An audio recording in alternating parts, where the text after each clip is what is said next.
Hello, it is Monday, January 17th, 2022. I'm Chris Remo, and welcome back to the New York Times Crossword Daily Solve. It's a Monday puzzle. Should be a nice, gentle, themed puzzle to ease us into the solving week. And this nice, gentle edition of the Daily Solve is brought to you by Kathleen Quinn, Calixto Navarro, and, as always, the inestimable Hood Monster.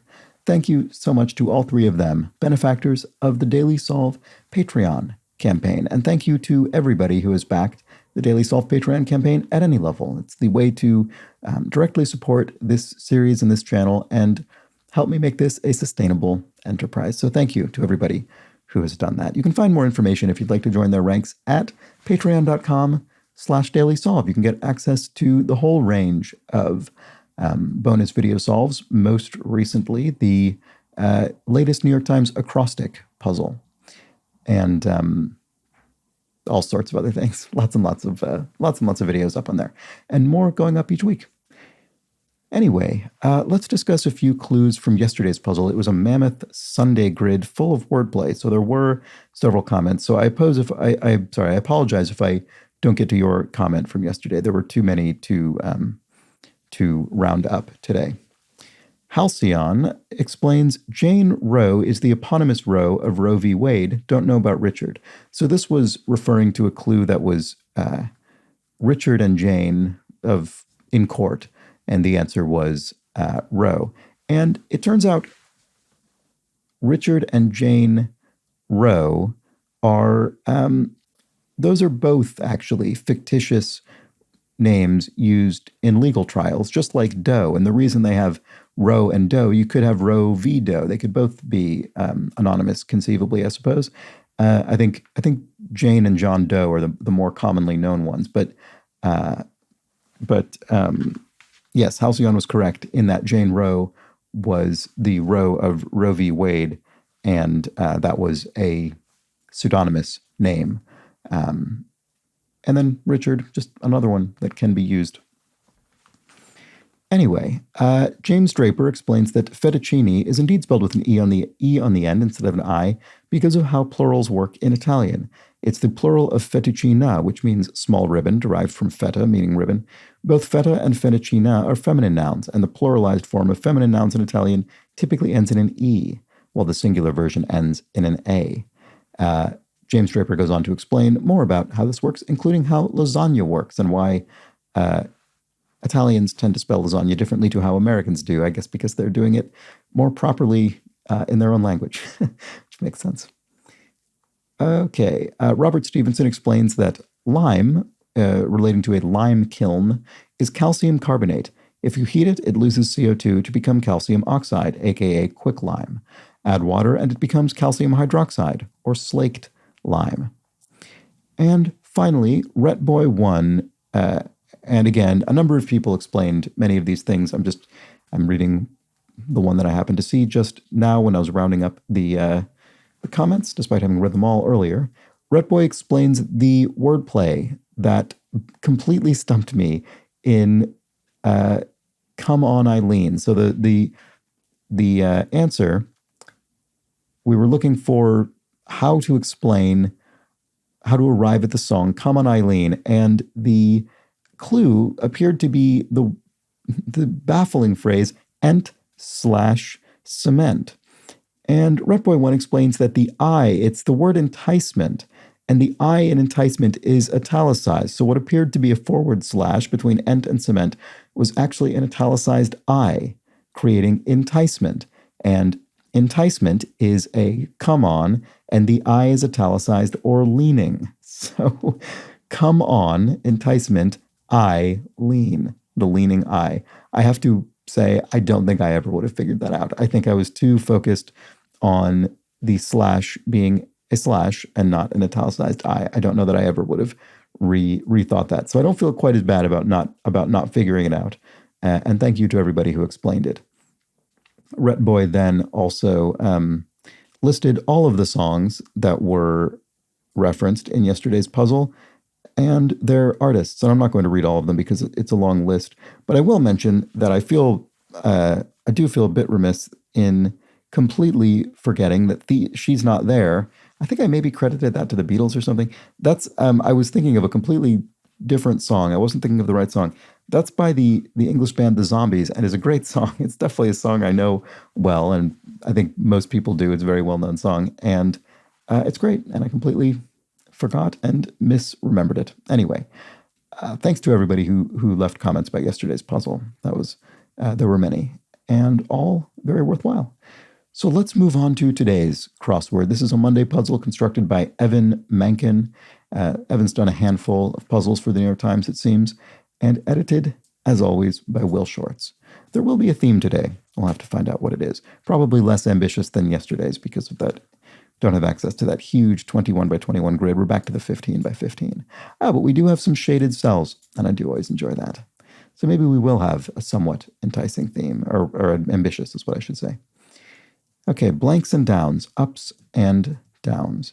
T for gossip, e.g. That's a bit of slang. To dislodge as printer paper could be to unjam it. And a bogus could be a phony, but let's check the crosses. Organization for the Flyers and Red Wings. NHL, and I think actually the NHL came up in the crossword yesterday as well. Teenage military leader, canonized in 1920, probably Joan of Arc. Probably, I mean, it's certainly Joan of Arc. Anno Domini, AD, and beginner in modern lingo. A noob, a newbie, a new person, new player. Goodness gracious, probably my gosh, I would think. And here we have in the past, ago, 5 years in the past, 5 years ago.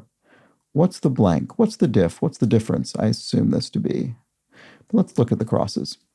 John or John Quincy, presidents, John Adams or John Quincy Adams. The latter, the son of the former. First toy to be called an action figure. Oh, it must be G.I. Joe, I guess. I didn't know that originated with G.I. Joe, but I suppose it makes sense. Cracked as a door could be ajar. The door is ajar. Gluttons demand more. Glutton would ask for more.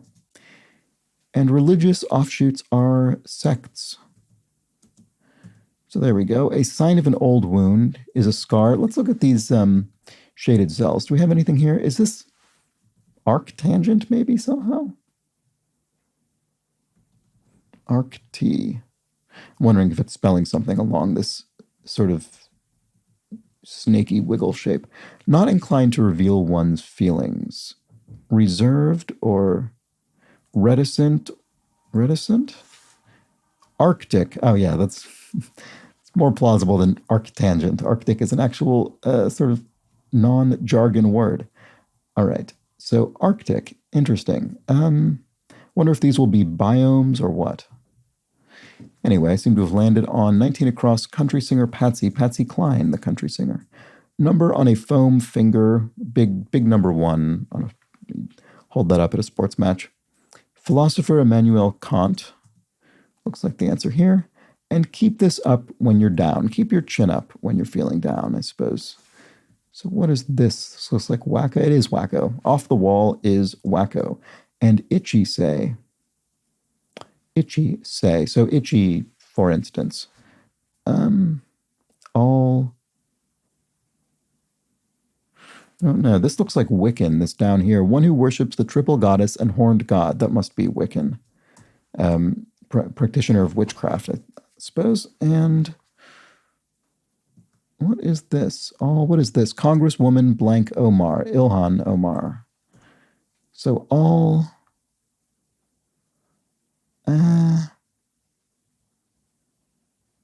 I'm sorry, why do I not see this? Itchy, say. I don't know, I'm really not seeing it. Surprising in a Monday puzzle. Okay, rocks in a drink. So on the rocks is over ice, on ice. Marx's collaborator on the Communist Manifesto was Engels. Marx and Engels. And what is this? Oh, allergic, sorry.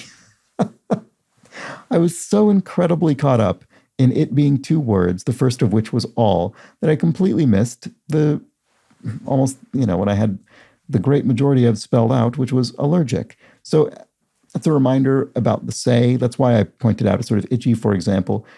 Well, For example is maybe not the most accurate translation of say there, but it's sort of, oh, you could say allergic, because this is a case where you might be itchy, you're allergic to something, you might be itchy, you might be allergic, you might be itchy. It's not a direct synonym. Itchy and allergic are not synonyms. One is not a definition of the other. But when allergic, you might be itchy. So that's what's going on there. Furniture megastore is IKEA. Reasonable is sane. And Jacob's first wife, this must be Leah. Wouldn't have remembered that off the top of my head, but with the crosses, makes it a little easier. And blank sells seashells. She sells. Well, I've been caught up by the tongue twister. She sells seashells in the classic tongue twister. And if one scrapes something out, one ekes it out. You could scrape out a living, eke out a living, that sort of thing. Insignificant amount, or hint to this puzzle's shaded squares. So this will be, what, a drop in the ocean or something like that, and our shaded cells will be oceans. So this will be, I bet, I don't know, maybe Pacific and Antarctic. Let's see, a drop in the ocean. All right, that worked. Oh, the Indian Ocean here. So that fits right in. This is the sort of theme, or once you know it, it helps you solve it, rather than the other way around, where you have to solve it in order to understand what it means. So actress Rigg of the Avengers, Diane Rigg. Mrs. Peel in the Avengers. Sufficient to Shakespeare.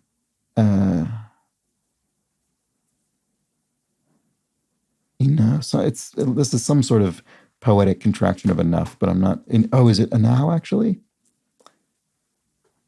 Let's check the crosses. Dragon-like creature of fantasy, a wyvern. So actually, yeah, maybe that's correct. And describing Diana Rigg, not Diane Rigg, Diana Rigg. Sorry, yes, that's correct. But anyway, describing Chardonnay. I noticed that because of this clue. You could say it's oaky. It could have been aged in an oak cask, I guess. Chardonnay, a wine, of course. Sign of fire is smoke. Where there's smoke, there is fire. And something that's bogus is a sham. I guess where there's smoke, there isn't necessarily fire, as my cast iron pan will test. Himalayan cryptids are yetis. So cryptids meaning sort of mythical creatures. I guess mythical creatures specifically that are, I guess, modern rather than ancient. I think cryptids are always thought to be still extant. They're not extinct.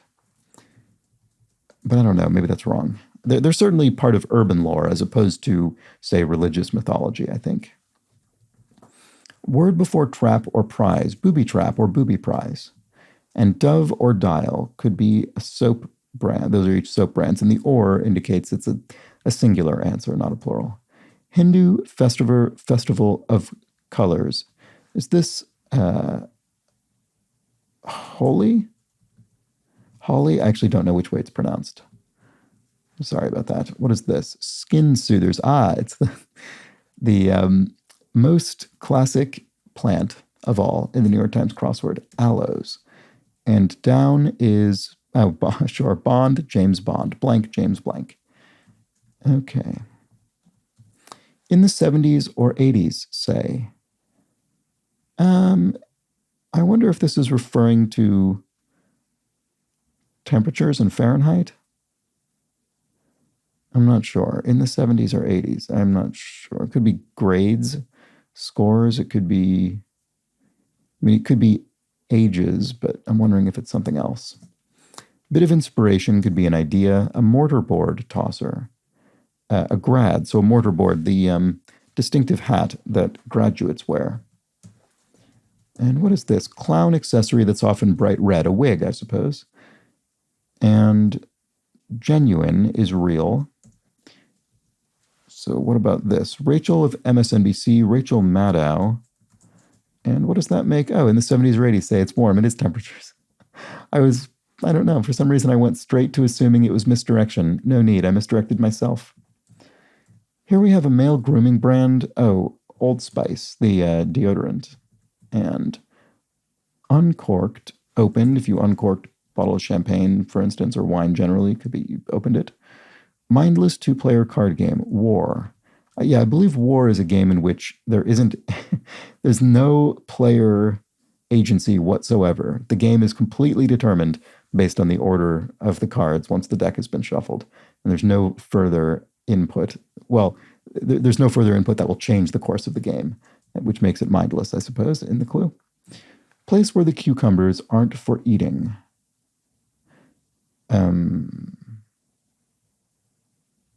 Oh, I see. Places. Sorry, did I read that incorrectly? I think I may have read place. I can't remember. Anyway, places where the cucumbers aren't for eating. Spas. So the cucumbers that people place over their eyes must be that. A twitch could be a spasm. I mean, twitch could be a verb or a noun, but I think in this case it's a noun and is a spasm, a twitch. Big dollar election influencing group. In the U.S. anyway, that is a super PAC, a super political action committee. I think that stands for. It's a particular donation vehicle for elections and candidates.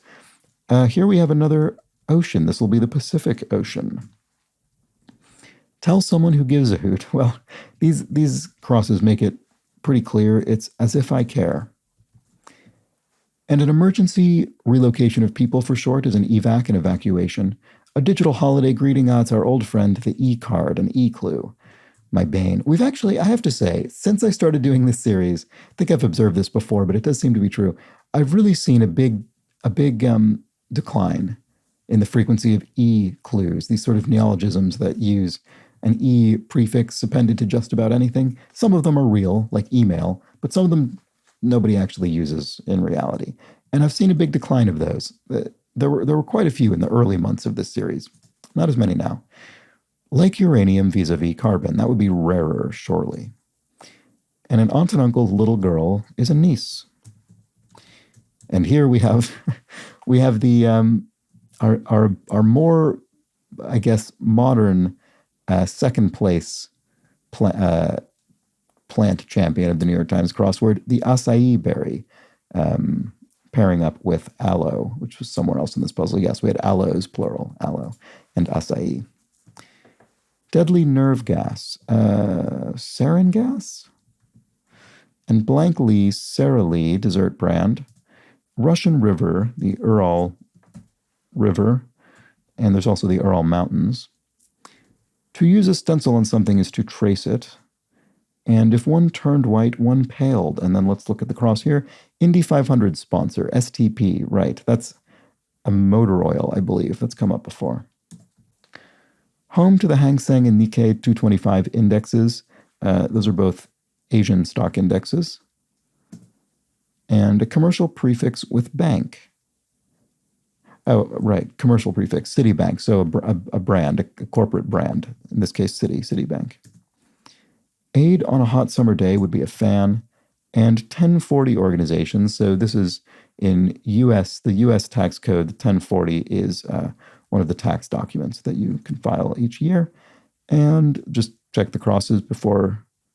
So the IRS. Sorry, I didn't think I said the answer. The IRS, the Internal Revenue Service.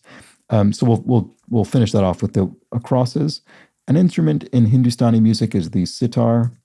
And major pipes are mains, the mains pipes, mains water pipes, for instance. And there's the crossword. It was a nice, gentle Monday puzzle, although I did have a few cases where I got really tripped up, such as with allergic. Really, for some reason, I just had a lot of trouble seeing that. I suppose because itchy say, with these say answers, it means you're looking at sort of a bigger possibility space than you would be than if the clue, were simply itchy. If the clue were simply itchy, you'd need a synonym of itchy, something that actually directly means itchy. But when you have that say in there, it gives you some latitude. And it tripped me up a bit when I kept looking for an all something. I was looking for all red or something like that. I don't know, you're all red because something's itching. Anyway, warm was a funny bit of non-misdirection. I was misdirected by the non-misdirection. And we had, of course, our fairly gentle theme, a drop in the ocean. And each of these, I suppose, is a drop in the ocean of the total number of cells in the grid. We have, oh wait, or is it? No, it's not. That's not what it is. I mean, maybe it's also that, but that's not primarily what it is. Primarily what it is that in these spellings of the word oceans, we drop down. So midway through spelling Arctic, we drop down one row. similarly through Indian Ocean, and similarly through Pacific Ocean.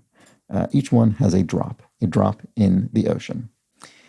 And that was our theme, a very gentle theme. Like I said, it was the sort that helps you solve the puzzle once you understand its nature, rather than in yesterday's theme, for instance, I had to get Come On Eileen entirely through crosses and had absolutely no idea why. And actually, in that case, it still didn't, at least in my case, didn't help me reverse engineer the theme, even though it did for others. So that's that.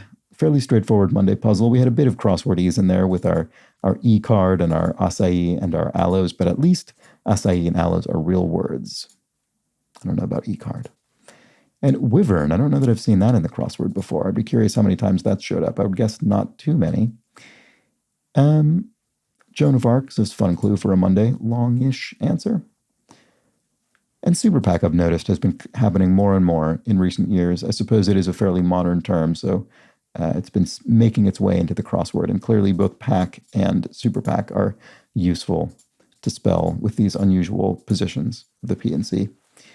Anyway, that's that for the Monday crossword. I hope you enjoyed it. Hope you enjoyed the video. If you did, please do subscribe to the channel. And that will help YouTube push this series up, I guess. Recommend it to other people. I think that's how it works. Yes, do that. You can follow me on Twitter at @TheDailySolve. And I don't remember if there's anything else I intended to say. I already mentioned the Patreon. I didn't mention the Daily Solve Discord chat server today. I suppose I'll mention that. If you'd like to come hang out with other members of the Daily Solve community, you could post about the New York Times crossword every day. There's a channel dedicated just to posting your Wordle grids. So if you're solving Wordle, I'm doing those daily Wordle 1 minute long videos.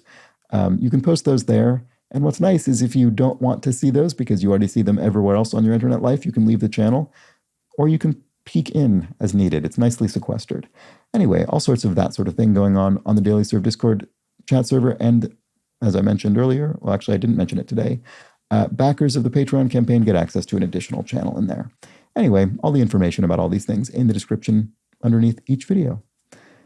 And that's that. Thank you for joining me for this Monday crossword. I hope you'll be back tomorrow for another nice, gentle crossword. The Tuesday crossword should be also fairly approachable. But until that point, please do have an excellent remainder of your Monday. Take care.